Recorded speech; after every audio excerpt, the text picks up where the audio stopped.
Bapak, Ibu, dan saudara-saudariku yang terkasih, salve, semoga kita semua dalam sukacita karena rahmat Tuhan beserta kita.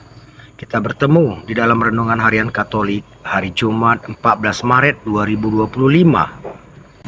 Renungan bagi kita hari ini diambil dari Injil Matius bab 5 ayat 20 sampai 26. Saudara-saudari yang terkasih, kita tentu semua pernah masuk sekolah, tapi sekolah itu mempunyai syarat bagaimana agar dapat masuk ke dalam sekolah itu.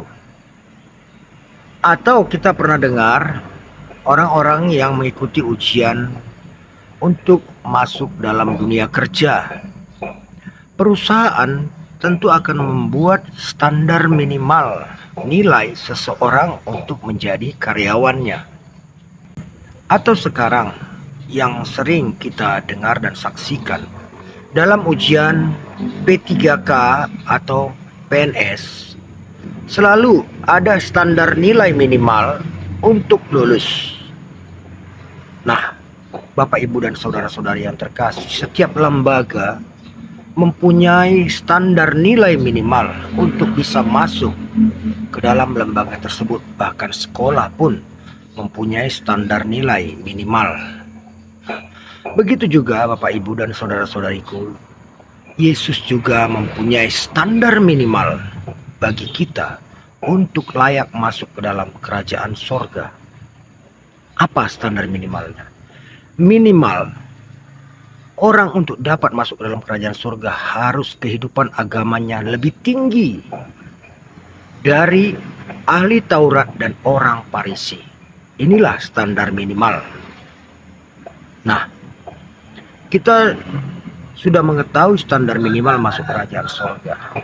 Dan kita tahu di dalam kitab suci bagaimana kehidupan keagamaan ahli-ahli Taurat dan orang Farisi, yang mereka begitu berpegang kepada hukum Taurat, dan mereka sangat menjaga ini.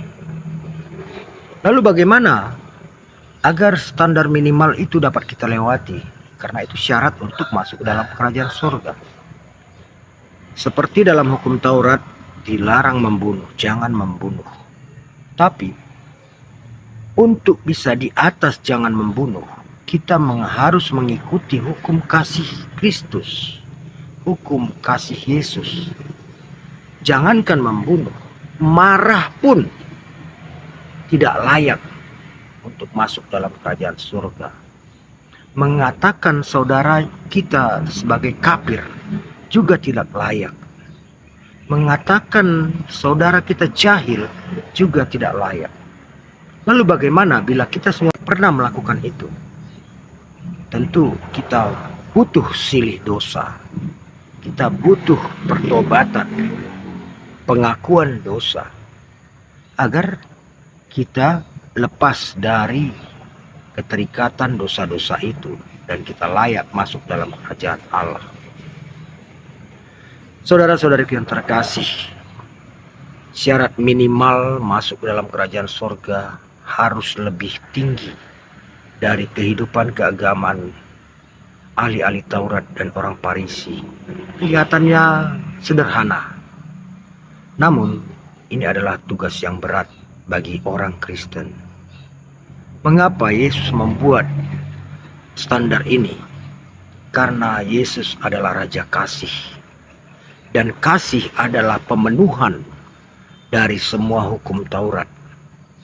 Jika kita hanya sebatas mengikuti hukum Taurat, sia-sialah kedatangan Yesus yang telah menyempurnakan hukum Taurat itu. Karena untuk mendapat selamat adalah lewat penebusan Yesus, tentu kita pun harus mengikuti hukum Yesus, yaitu hukum kasih. Hingga Yesus mengatakan, jika engkau mengadakan persembahan di mezbah dan kau teringat akan kekesalan saudaramu terhadap engkau, tinggalkanlah dulu persembahanmu, pergilah dulu berdamai dengan saudaramu itu. Bayangkan, kita sedang memberi persembahan, kita ingin mengadakan persembahan pribadi kita kepada Allah. Tapi Yesus berpesan, bila ada teringat dalam hati kita bahwa saudara kita sedang tidak senang kepada kita, emosi, marah karena perbuatan kita, kita tidak lebih penting persembahan itu. Yesus lebih mementingkan bagaimana kita berdamai dengan saudara-saudari kita itu. Sebab bila kita dalam keadaan tidak berdamai, memberi persembahan kepada Allah, Allah pun tidak berkenan. Agar persembahan kita itu berkenan, kita harus penuh kedamaian, tidak mempunyai dendam, dan orang tidak ada merasa tersakiti oleh kita. Nah, bagaimana selama ini kita memberi persembahan kepada Allah? Apakah kita benar-benar sudah menjaga kesucian kita, tidak menyakiti orang lain? Sangat sulit. Ternyata sangat sulit untuk memenuhi kriteria Yesus. Nah, di sini di masa Prapaskah inilah kita diberi kesempatan untuk mengubah hidup kita. Jangan lagi dengan mudah menyakiti orang, sebab saat kita membuat orang sakit hati dengan ego dan keangkuhan kita, sangat sulit kita untuk berdamai. Agar kita tidak harus berdamai, lebih baik kita mencegah, menjaga, jangan sampai kita menyakiti orang lain. Jangan sampai membuat orang lain atau saudara kita tersakiti oleh sikap, perkataan, perbuatan, dan kelalaian kita. Disinilah di masa Prapaskah ini, kesempatan itu disediakan oleh gereja, disediakan oleh Yesus agar kita memperbaiki hidup kita untuk semakin hari semakin suci, untuk semakin hari menjaga sikap, perkataan, perbuatan kita. Jangan sampai kita menyakiti orang lain, sebab sebesar-besarnya persembahan kita kepada Allah, bila kita menyakiti satu saja saudara kita, semua persembahan itu akan menjadi sia-sia. Allah atas persembahan kita bila kita tetap menyakiti saudara-saudari kita. Nah, Bapak, Ibu, dan saudara-saudara yang terkasih, semoga di masa Prapaskah ini kita dapat memperbarui hidup kita dan hidup semakin baik. Amin. Rahmat Tuhan beserta kita.